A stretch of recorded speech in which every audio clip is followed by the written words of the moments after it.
আসসালামু আলাইকুম, সবাই কেমন আছেন? আবারও লাইভে চলে আসলাম। আর আজকে আপনাদের কাছে সবচেয়ে পরিচিত মুখ আমাদের এই বিজনেসটা বাঙালিদের মধ্যে যে প্রথম স্টার্ট করেছে কিংবা আমাদের কাছে যে এই বিজনেসটাকে ইন্ট্রোডিউস করেছে, আজকে তানভীর ভাইকে নিয়ে আসলাম। তানভীর ভাইয়ের পরিচয় দিতে গেলে পুরা লাইভ সেশন আমি শেষ করে ফেলবো। তা আমি এই জন্য ভাইয়ার কাছে ভাইয়ার পরিচয়টা নিব, বাট ভাইয়ার কাছে যাওয়ার আগে আমি আমার পরিচয়টা দিয়ে নিচ্ছি। আমি ফাতেমা জান্নাত। আমি নিউ ইয়র্কে আছি আমার ফ্যামিলি সহ। আমি এনওয়াইপিডি তে কাজ করছি লাস্ট 4 ইয়ার্স ধরে। আর একটা ব্যাকআপ হিসেবে প্ল্যান বি হিসেবে এই বিজনেসটা করছি লাস্ট 2 ইয়ার্স ধরে। তো ভাইয়া, আপনার কাছে আপনার পরিচয়টা, সবাই আপনাকে চেনে, তারপরেও যারা প্রথম দেখছে ওদের জন্য। জি, থ্যাংক ইউ সো মাচ আপু। সবাই আমাকে তো চেনে না। আমাদের এই বিজনেস যারা করে তারাই হয়তো চেনে। যারা অনেকে আছেন চেনেন না।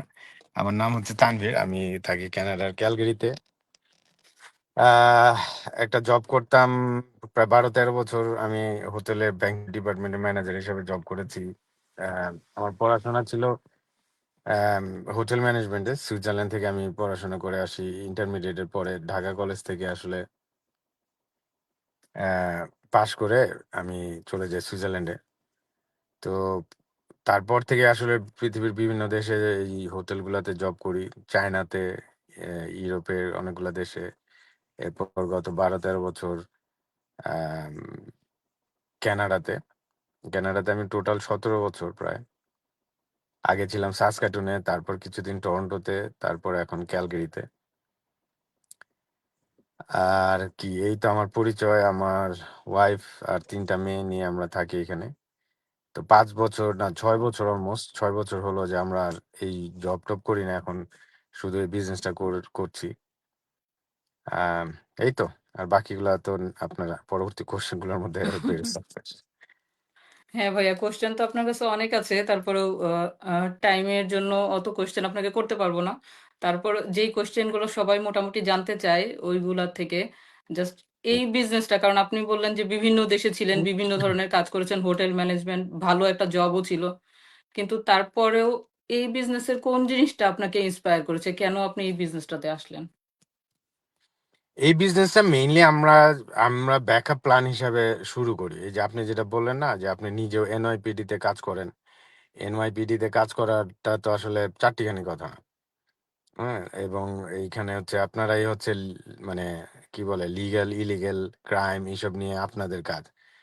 তারপরেও আপনি এবং আমি সিউর এটা থেকে ভালো আপনার হ সেলারিও আসে বা ইয়ে। তারপর ব্যাকআপ হিসাবে বা অনেকের এক্সট্রা সাইড হাসেল হিসাবে আমাদেরটাও ওইভাবেই করা। আমরা হাসব্যান্ড ওয়াইফ দুজনেই জব করতাম। ২ জনের আমাদের ২ টা কারণ ছিল। আমার যে মেইন কারণটা ছিল এরকম একটা কিছু, আমরা ২০১৬ সাল থেকে আসলে খুঁজছিলাম যে জবের পাশাপাশি কিছু একটা আসলে দাঁড় করাইতে হবে। কারণ খালি জব করে আমার কাছে মনে হয়েছে যে কিছু আসলে হবে না। আমরা একটা ওকে রাইট। লাইফ করতে পারবো। জব করে আপনি মাস শেষে একটু সেভ করবেন। বছরে ১ বার কোনো একটা ভ্যাকেশনে যাবেন। ৩ বছর ৪ বছর পরে একটু বাংলাদেশে যেতে পারবেন। তাও আবার মানে ক্রেডিট কার্ড দিয়ে টিকেট কাটতে হবে, শপিং করতে হবে। তারপরে বাংলাদেশে গিয়ে একটু ফুটানি দেখায়া তারপরে আইসা পরে নিজের এই ক্রেডিট কার্ডের পেমেন্ট সব দিতে হয়। So exactly. এইভাবে হয়তোবা মানে আমার চাচা, তারপরে আমার অনেক আত্মীয়স্বজন প্রায় ৩০-৪০ বছর যাবৎ কানাডাতে থাকে, ইউকে তে থাকে। তো ওদেরকে আমি দেখেছি সেম। মানে একটা মিডিওকার লাইফ। একদম একটা সার্কেলের মধ্যে কাজ করো, বাসায় আসো। হ্যাঁ? শুক্রবার হুম। ওর জন্য ওয়েট করো। কবে শুক্রবার আসবে, শনি রবিবার বন্ধ থাকবে। এই টাইপের। তো আমার ইয়েটা ছিল যে এটা থেকে বের হইতে হবে। আর আমার ওয়াইফের ওকে। রিজন ছিল যে আমাদের ফার্স্ট বেবিটা হওয়ার পরে আসলে আমরা এই বিজনেসটা শুরু করি তো। তো আমার বেবির বয়স যখন, বড় মেয়েটার বয়স ৬ মাস, তখন আমরা এই বিজনেসটা শুরু করি। কারণ তখনই হচ্ছে ওর মানে ম্যাটারনিটি লিভ প্রায় শেষ। ওর জবে যেতে হবে। তো জবে যাওয়ার তখনই ওর ওর খুব মানে আসলে মায়েদের যেটা হয় আরকি। আমরা সব মায়েদের এটা হয় কিন্তু অনেকে পারি না। সেটা হচ্ছে যে আসলে বাচ্চাকে রেখে আবার বিশেষ করে ম্যাট লিভ এর পরে আসলে জবে যাওয়াটা খুবই ইমোশনাল একটা রোলার কোস্টার তাদের জন্য, মায়েদের জন্য। জি, জি ভাই। কারণ এই ৫-৬ মাস বাচ্চাকে কোলে পিঠে করে বড় করছে, ৬ মাস। তারপরে হচ্ছে কান্নাকাটি, খাওয়ানো, এই সেই। এখন হঠাৎ করে রেখে ৮ ঘন্টার জন্য কাজে চলে যাওয়াটা মায়েদের জন্য খুবই আসলে খুবই কষ্টকর। এটা একমাত্র আসলে মায়েরা ছাড়া অন্য কেউ বুঝবে না। এটা যে জি আসলে ভাই। কিরকম লাগে। সো ওই তখন ওর কারণটা ছিল যে আমি আর জবেই যাব না। হুম। তখন ওই ওই কারণে আমাদের এই বিজনেসটা শুরু করা। তারপরে ওর কিছুদিন জবে যেতে হয়েছিল। আমরা 2018-তে শুরু করি। তো ওর কারণটা ছিল যে বাচ্চার সাথে থাকবে, জব যাতে না করতে হয়। আর আমার কারণটা ছিল যে এইভাবে আমি বাকি 30 বছর আমি কাজ করব আর উইকেন্ডের জন্য বসে থাকবো, আমার কাছে এটা ভালো লাগছিল না। এই দুইটা কারণে আসলে আমাদের এটা শুরু করা। জি ভাই, আপনি যে কথাটা বললেন, আমি আমার ফার্স্ট জব যে এনওয়াইপিটির জব শুরু করি হচ্ছে আমার মেয়ে হওয়ার পরেই। তো এর আগে আমি ইউএসএ তে 5 বছর, ইউএসএ তে আছি 10 বছর, তো 5 বছর আমি কোনো কাজই করিনি বাচ্চাদের কথা চিন্তা করে। কিন্তু এই যে বাচ্চা সেকেন্ড বেবিটা হওয়ার পরে যখন জবে ঢুকলাম, একটা ছেলের পক্ষে একটা মেয়ে যেভাবে আসলে জবে গেলে অনেক বাইন্ডিংস থাকে, ঘরে ফোন দিয়ে এটা ওইটা ওইটা, একটা ছেলে মানুষের কিন্তু সেটা থাকে না। সে জবে হুম গেলে হুম মায়ের উপরে ছেড়ে দিয়ে চলে গেছে, এত টেনশন না করলেও হয়। হুম বাট হুম একটা মেয়ের ক্ষেত্রে কিন্তু সেটা হয় না, সে তার বারবার খোঁজ খবর নিতে হয় যে বাচ্চারা কি করছে। তো আমার মেয়েটার যখন 1.5 বছর তখন আমি জয়েন করি। আহ, অনেকের কোভিডে অনেক কিছু খারাপ হয়েছে, বাট আমার কোভিডের পরপরই আমার বাচ্চাটা যখন 3 মাস তখন আমার ওই ভাবির মতো আর কি জবে জয়েন করার কথা ছিল। জাস্ট কোভিডের কারণে ওরা এটাকে স্থগিত করে দিয়েছিল। তো অলরেডি তখন আমার মেয়ের 1.5 বছর। হুম বাট 1.5 বছর পর্যন্ত সে যে আমার কাছে ছিল, আমি জবে যাওয়ার পরে এটা, যেসব মায়েরা জব করে ওরা ভালো মতো বুঝে যে কি ধরনের প্রবলেম গুলা হয়। আর অনেকে আমার পেজ যারা ফলো করে ওরা জানে যে আমি, আমার বাচ্চা দুইটা একবার লস্টও হয়েছিল আমার এই জব করার জন্য।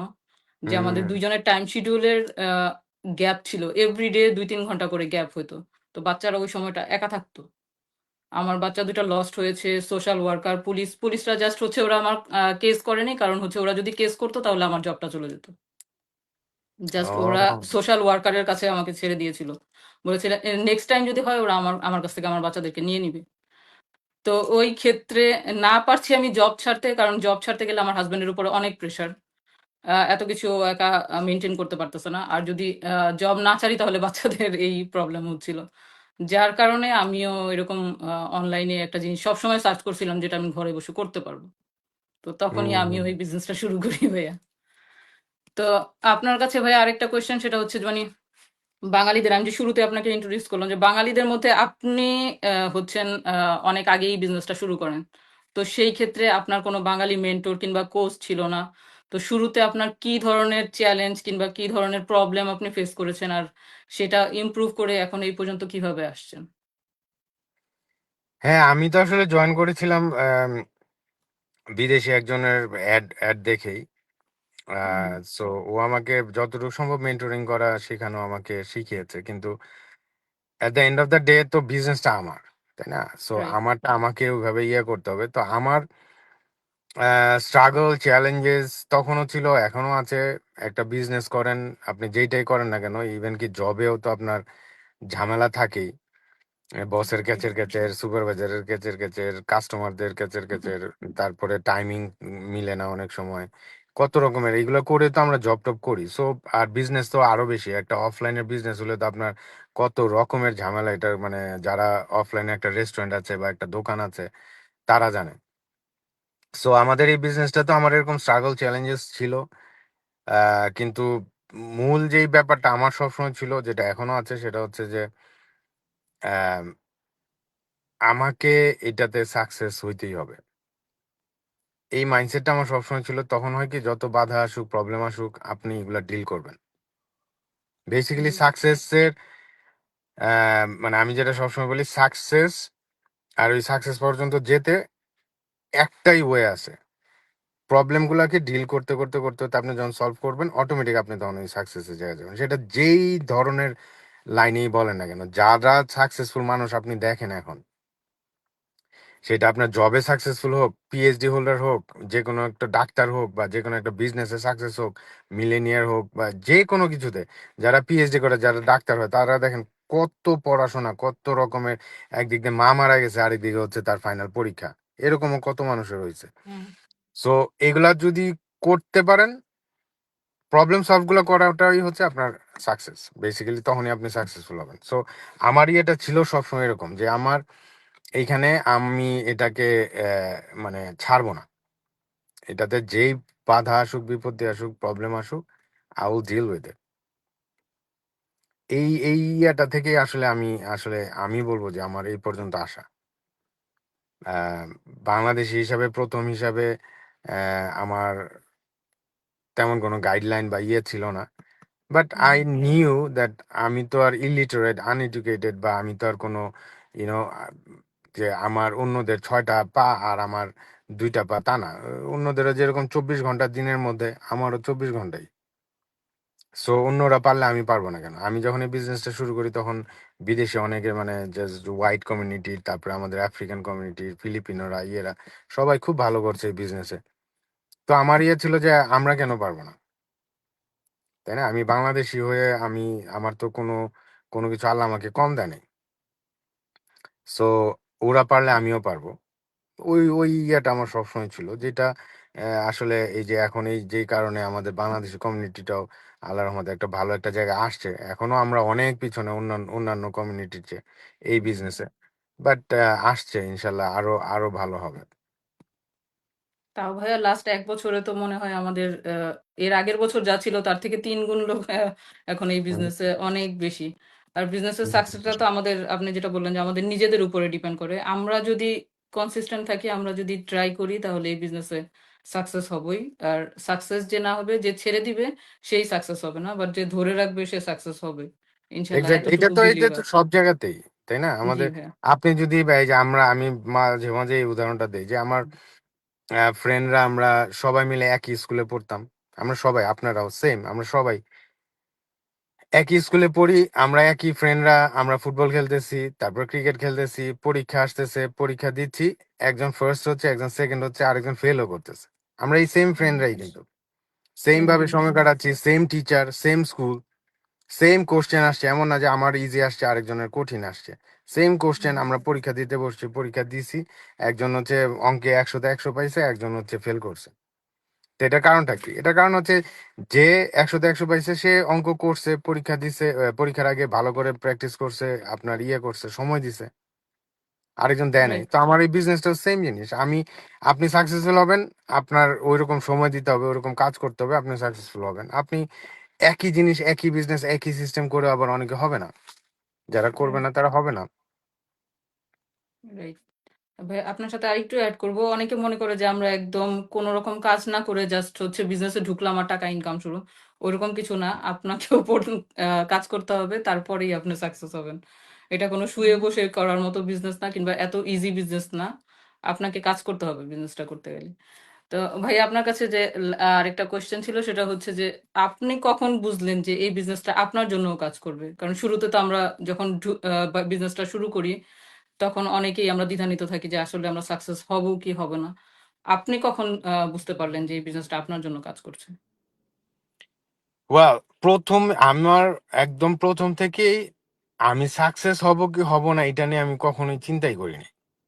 আমি যে আজকে এই পর্যন্ত যতটুকু আসছি, এইখানেও যে আসবো, এটা আমি বিজনেসের শুরুতে আমার কোনো প্ল্যানও ছিল না, আমি চিন্তাও করিনি। আমার যেটা ছিল সেটা হচ্ছে যে আমি দেখছি, আমি যখন প্রথমে অ্যাড দেখি, তারপরে যে আমি কমিউনিটিতে ইন করি, পুরো সিস্টেমটা আমি যখন দেখি, তখন আমার কাছে সিস্টেমটা খুব ভালো লাগে। এবং আমি দেখলাম যে অন্যান্যরা অনেকেই করছে, ভালো ইনকাম করছে, জব ছেড়ে দিচ্ছে, তো আমারই এটা ছিল যে ওরা পারলে আমিও পারবো। কবে পারবো, কেমনে পারবো, এগুলো আমার এত দেখার বিষয় না। আমি আমার কাজ করে গেছি। আমাদের যেই পুরা বিজনেসের যে ফ্র্যাঞ্চাইজি সিস্টেমটা, যে অ্যাডভার্টাইজিংটা, যে সোশ্যাল মিডিয়া মার্কেটিং, যেটা এগুলো আমি আমার যেগুলো করার আমি এগুলো করে গেছি। তারপর যখন আস্তে আস্তে যখন আমি রেসপন্স পেতে শুরু করলাম, আমার সাথে অনেকেই স্টার্ট করা শুরু করলো, আমার ইনকাম আসা শুরু করলো। 2019 সাল বেসিক্যালি, 18 শেষে আমরা জয়েন করি, তো 2019 সাল আমি জব এবং জবের পাশাপাশি আমি এটাতে সময় দিতাম। 2019 সালের পর আমার প্ল্যান ছিল যে 20-এ আমি কোনো এক সময় জব ছেড়ে দিব। আচ্ছা। তো 19 সালে আমার মোটামুটি একটু ইনকাম হলো। বাট 20-এ যখন প্যান্ডামিক আসলো, পুরা 20 সাল আমি ঘরে। তো 20 সালে আমার ইনকাম, এই প্যান্ডামিকের সময় যখন সবার জব টব নাই, ইনকাম নাই, গভর্নমেন্টের টাকা দিয়ে চলতেছে, ওই 2020 সালে ওই সময় আমি 2020 সালে আমার T4, মানে ওই যে আপনাদের এখানে যেটা 1099, জি। আমাদের কানাডাতে হচ্ছে T4, TD1 আসে যেটা, ওইটা আমি যখন 21-এর জানুয়ারিতে পেলাম, আমার 2020 সালে আমার ইনকাম হলো $105,000, যেটা আমি গত এর আগের 14-15 বছরে কানাডাতে জব করে আমার এরকম কোনো ইয়ে হয়নি, জাস্ট অনলি বিজনেস থেকে? শুধু বিজনেস থেকে। তো আমার আমার আমার হোটেলের স্যালারি ছিল আমার টোটাল কত $72,000 মতো পার ইয়ার, ইয়ারলি আমার স্যালারি। তো যখন আমি এই এই বিজনেস থেকে 105,000-এর মতো ইনকাম হলো আমার, তখনই আমি ওই আপনি যেটা বললেন যে কখন বুঝতে পারলাম, তখন আমি বুঝতে পারলাম যে দিস ইজ ইট। আমার আসলে ওই জব টব আর 8 ঘন্টা 10 ঘন্টা আরেকজনের কামলা দিয়ে আমার আর আসলে বোকামি হবে। এইখান থেকে আমি 1 বছরে যেটা এটা ইনকাম করেছি, আমার যদি এরপর আর ইনকাম নাও বাড়ে, আমি যদি প্রতি বছর এইটাও করি, এই ইনকামটাও করি, আমার একে তো হচ্ছে আমার নর্মাল জবের চেয়ে $30,000 বেশি পাচ্ছি। দ্বিতীয়ত হচ্ছে আমি পুরা সময়টা আমি ঘরে থাকতে পারছি। আমাদের এখানে কানাডাতে, আপনাদের নিউ ইয়র্কে তো হালকা পাতলা স্নো হয়। আমি আপনাকে জানি না, আমি এটার ইয়েটা ঘুরাইতে পারবো কিনা, ক্যামেরা ঘুরে কিনা এখানে। এখন আহ স্নো হচ্ছে? না, ক্যামেরা ঘুরবে না। বাট আমি এবার, না স্নো হচ্ছে না, কিন্তু আপনি স্নোর ইয়েটা দেখেন, এই হুম যেগুলো সব হুম হুম। স্নো, ঠিক আছে? আর জি আর জি। এই মুহূর্তে স্নো হচ্ছে না, বাট এটা হচ্ছে আমাদের একদম নর্মাল। এর চেয়ে নর্মাল। বেশি আরো স্নো হয়। গত 3-4 দিন প্রচুর স্নো হয়েছে, মানে সামনে গাড়ি দেখা যায় না এরকম অবস্থা। সো এইরকম ওয়েদারে আমার যে বাইরে যাই, মানে যেতে হবে না, আমি যে ঘরে বসে থাকতে পারবো এবং আবার ইনকামও হবে, এর চেয়ে ভালো আর আমার কি আছে? তো তখন আমি বুঝে এক্স্যাক্টলি। ফেলছি, যার কারণে 21-এ যখন আমাদের হোটেল আবার ওপেন হওয়া শুরু করলো, আমার জিএম আমাকে মেসেজ দিল, ফোন দিল যে হ্যাঁ আমরা আস্তে আস্তে খোলার চিন্তা ভাবনা করছি, তুমি কবে আসতে পারবা বা কবে আসবে এরকম। আমি বলছি যে সরি, আমি আসলে আর জবে আসবো না। সো 21 থেকে আমি আর জবে যাই নাই। সো 20 থেকে 20-এর মার্চ থেকে এই যে এখন পর্যন্ত আমরা আর কোনোদিন জব করিনি। আলহামদুলিল্লাহ। সকালবেলা 9টার সময় উঠে এই স্নোর মধ্যে বা ইয়েতে যেতে হবে। আমার শিফট, আমার ব্যাংকোয়েটে যেহেতু ছিলাম, আমাদের 12টা 1টা বাজতো সব প্রোগ্রাম শেষ হতে। আমি বিলিং টিলিং করে সবার ইয়েটে করে আমি ক্লোজ করে আসতে আসতে আমার 2টা 2:30 বাজতো। তো রাতে 2টা 2:30টার সময় -40 -35 বাইরে স্নো হচ্ছে, এরকম সময় আবার বাসায় ড্রাইভ করে আসো। মানে আল্লাহর রহমতে এই যে গত 6 বছর যাবত we don't do any of those. So তখনই এই 21-এর ইয়েটা পাওয়ার পরে আমি বুঝতে পারছি যে ওকে, আমার আর আসলে ইনশাল্লাহ আর অন্য কিছুতে কোনো কিছু করাটাই বোকামি হবে। Exactly right. আমি যখন ফোর ফোরে হওয়ার পরে আমি এখন ডিসাইড করতে পারতেছি যে শুধু এইটাকেই প্রফেশন হিসেবে নেওয়া যাবে। ওই যত রেপুটেড জবই হোক না কেন, জব তো ভাইয়া জবই। আর বিজনেস আমি আর যেটা আমি ঘরে ফ্যামিলির সাথে বসে করতে পারতেছি, তার থেকে বেস্ট কোনো অপশন হইতেই পারে না।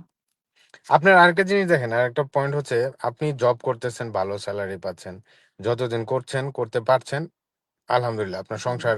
তারপরে ভাবলাম যে হ্যাঁ, সংসার চলে যাচ্ছে ভালো, অনেকে ভালো ইনকামও করতেছে, জব জি। $250,000 ইনকাম করতেছে জব থেকে, ভালো গাড়ি বাড়ি করতেছে, খুব ভালো। ঠাস করে কালকে যেয়ে দেখবেন যে জব নাই, তখন? কারণ এরকম আমাদের এখানে হচ্ছে, আমার পরিচিত একজন, সে মানে খুবই রিনাউন্ড ইয়াতে করতো, এবং তার এখানে লাইফস্টাইল, সে গত 10-12 বছরে পুরো লাইফস্টাইল চেঞ্জ হয়ে গেছে। সে সেই রকম বাড়ি কিনছে, গাড়ি 3টা 4টা, বাচ্চারা ভালো ভালো ইয়ে। হঠাৎ করে উনি এত বড়, উনি ভিপি মানে ভাইস প্রেসিডেন্ট উনি একটা কোম্পানির। উনি সকালবেলা গিয়ে দেখে উনার ডেস্ক সব ক্লিন, তার কাগজপত্র একটা বক্সের মধ্যে করে রেখে দিছে। কি হয়েছে? বলছে sorry, we we we need to let you go. সে মাথায় হাত, $250,000 ইয়ারলি বেতনের হঠাৎ করে এখন জিরো। এটা হচ্ছে একটা। আরেকটা হচ্ছে, আপনি জব করতে করতে আল্লাহ না করুক কালকে যদি আপনার কিছু হয়, আপনি এনআইপিডি তে আছেন, এনআইপিডি তে আপনার কত রকমের রিস্ক আছে, আছে। আপনার এরপরে কি হবে? আপনি ফর এক্সাম্পল আপনার মেন্টাল স্ট্রেসের কারণে আপনি আর জবে যেতে পারবেন না, বা আপনার হাতে একটু সমস্যা হয়ে গেল, আপনি পা ভেঙে গেল বা কিছু একটা, আপনি আর জবে যেতে পারবেন না, তখন কি হবে? কিন্তু আমাদের এই বিজনেসটা দেখেন, আল্লাহর রহমতে এই যে আপনি এখনো যদি এই বিজনেসটা ছেড়ে দেন, তারপরেও আপনার ইনকাম আসবে।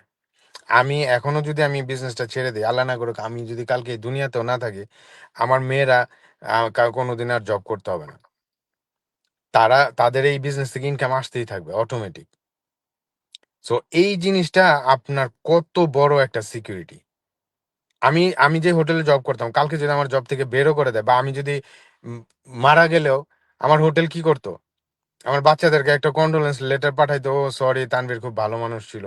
এর পরের দিনই কিন্তু আমার জায়গায় আরেকজনকে তারা হোটেল হায়ার করে ফেলতো। আমার বাচ্চা কাচ্চা, হুম আমার বউ কোথায় আছে কি আছে, আমার জবের এরা কোনোদিন খোঁজও নিবে না। কিন্তু এই রাইট। বিজনেসটা কিন্তু ঠিক তার উল্টাটা।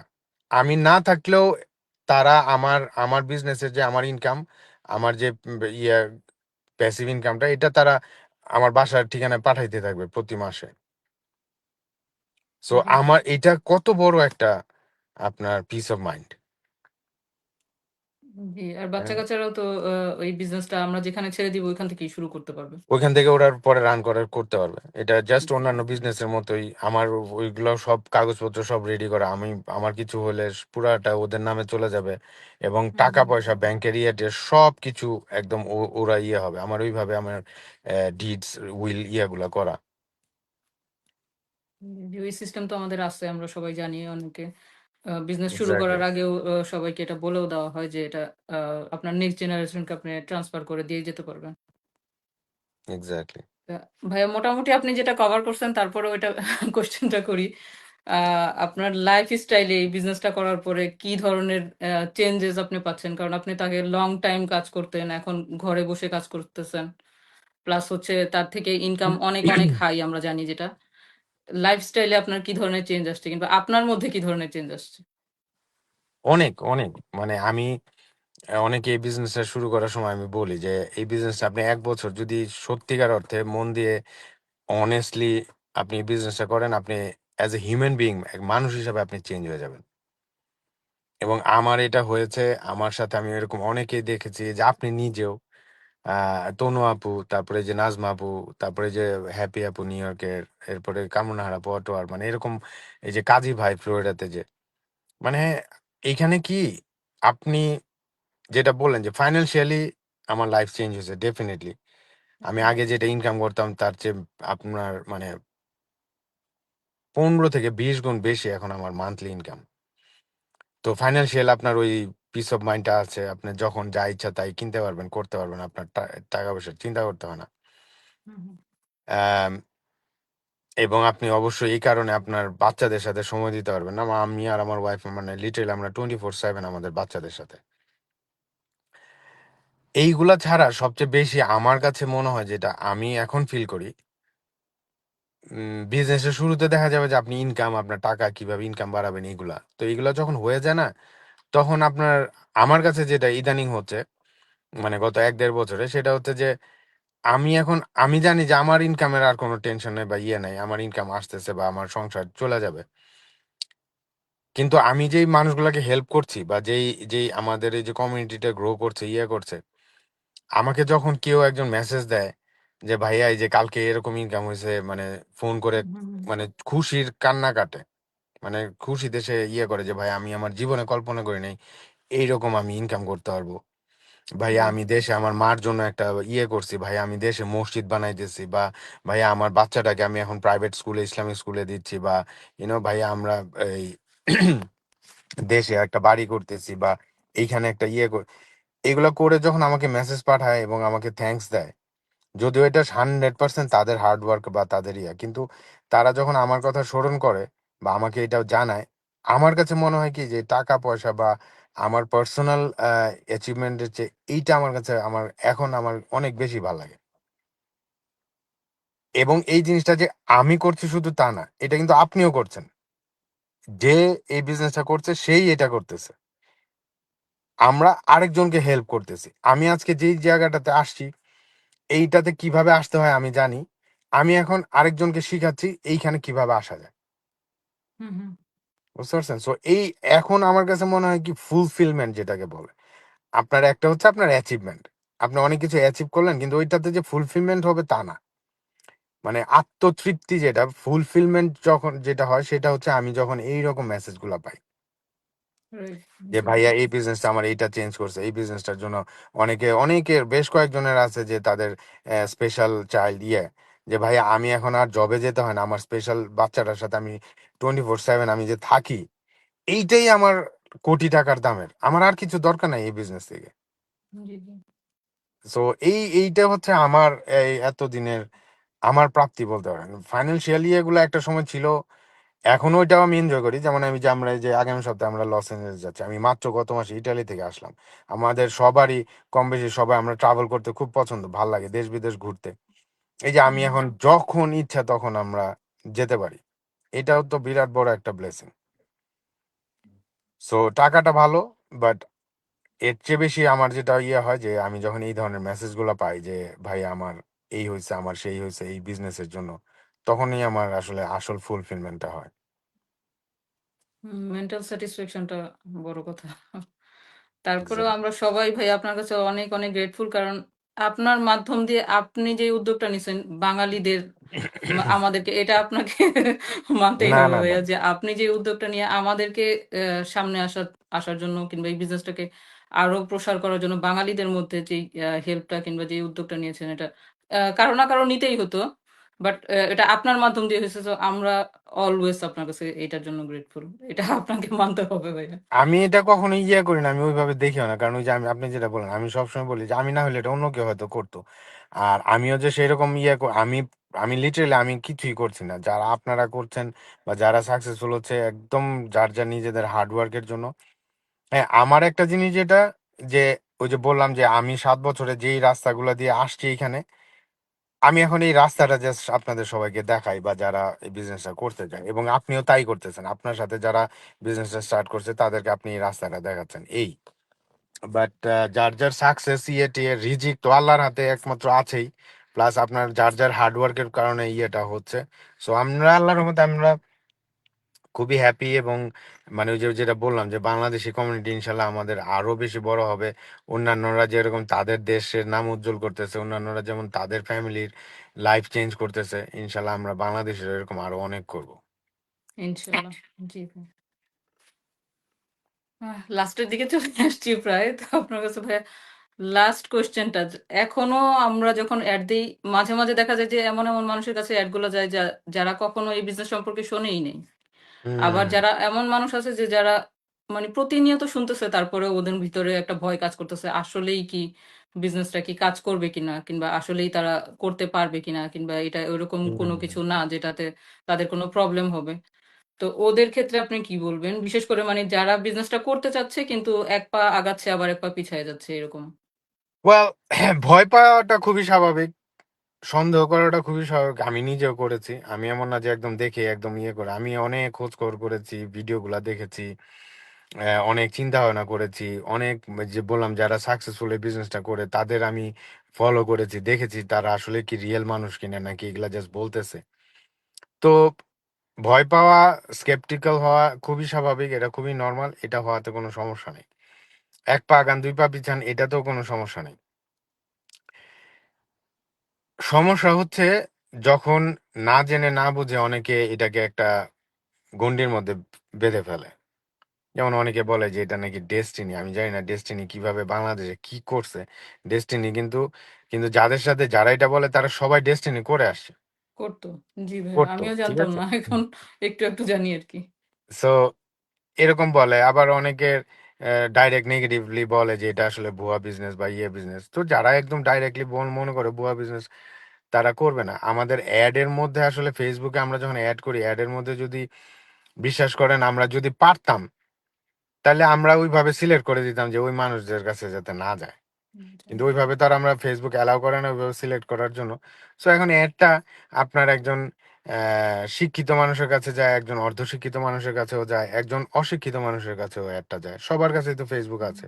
কারণ আমরা তো আর ওই জিনিসটা কন্ট্রোল করতে পারবো না। এখন যে অ্যাডটা দেখবে তার মন মানসিকতার উপরেই হচ্ছে আপনার, তার ভিতরে যেটা আছে সেটাই বের হয়ে আসবে। তার ভিতরে নেগেটিভিটি থাকলে নেগেটিভিটি বের হয়ে আসবে। সে যদি ভালো ইয়া করে, এরকম আমাদের অনেক অ্যাড দেখেই তো আমরা কত মানুষ এই বিজনেসটা করতেছে। যারা ভালো মনে করতেছে জি। তারা তাদের মতো করে করতেছে। ওই যে আমি যেটা সবসময় বলি যে আপনি ১ কাপ চা যদি হাতে নিয়ে দৌড় দেন, তা চাটা যদি স্পিল হয়, পড়ে যায়, হুম, মানে বেসিক্যালি কাপের থেকে চাই পড়বে। কাপের থেকে তার শরবত বের হবে না। কারণ কাপে ছিলই চা, এক্সাক্টলি। তাই না? সো আমাদের অ্যাড দেখে যে যেটা বলে তার ভিতরে ছিলই ওইটা, এটাই বের হয়ে আসছে আর কিছু না।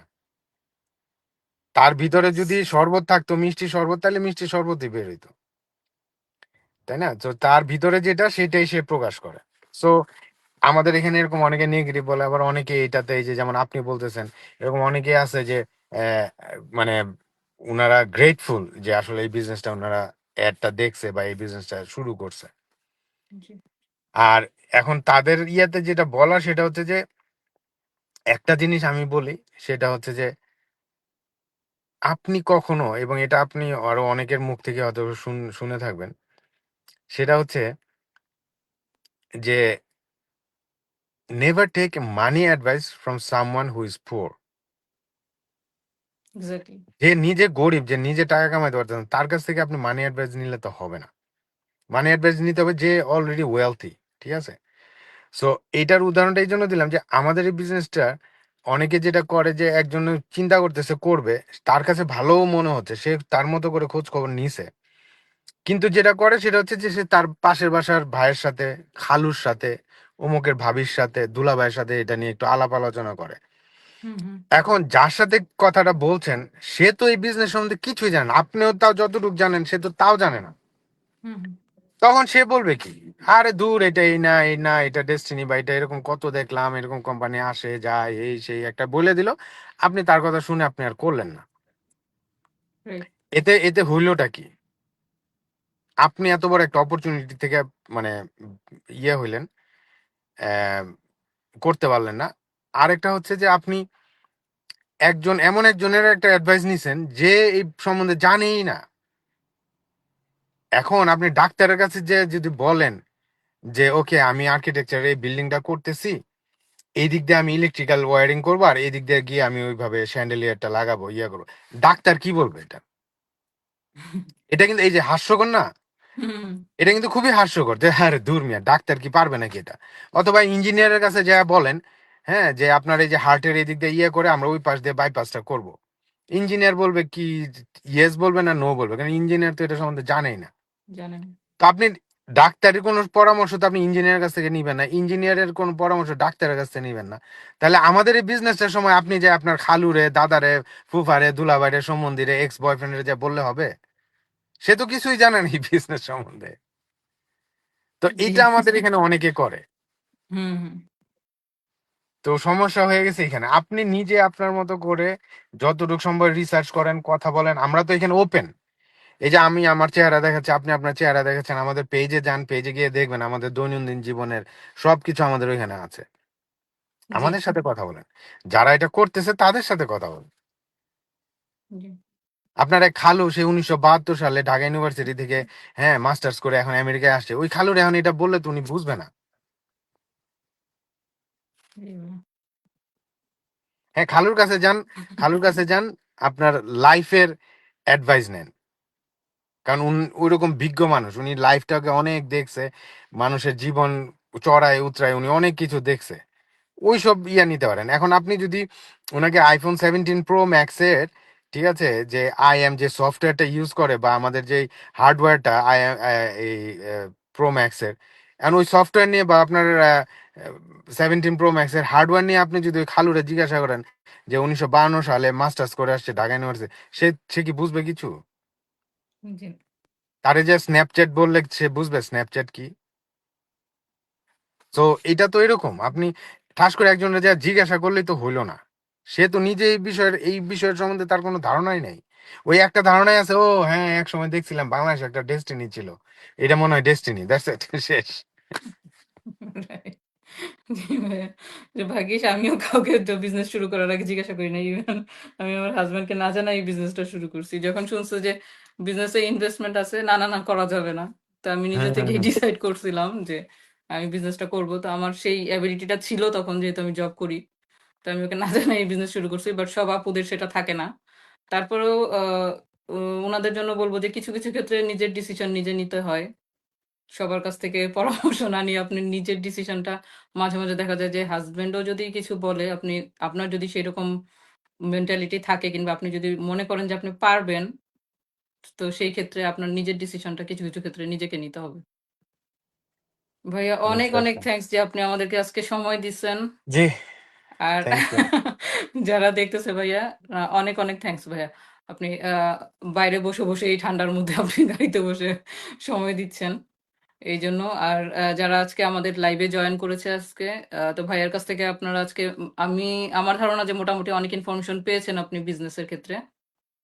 আর এরপরে আরো ট্রাই করব আরো কোচ যারা রিসেন্টলি কোচ হয়েছে কিংবা যারা রিসেন্টলি মাইলস্টোন গুলো অ্যাচিভ করেছে ওদের কাছ থেকে স্টোরি গুলো শোনার জন্য যে তারা কিভাবে তাদের জার্নিটা এই পর্যন্ত পার করে এসেছে। তো আজকের মতো ভাইয়া থ্যাংক ইউ সো মাচ, আর জি, সবাইকে thank you. Thank you join করার জন্য। আল্লাহ হাফিজ। জি, আল্লাহ হাফেজ।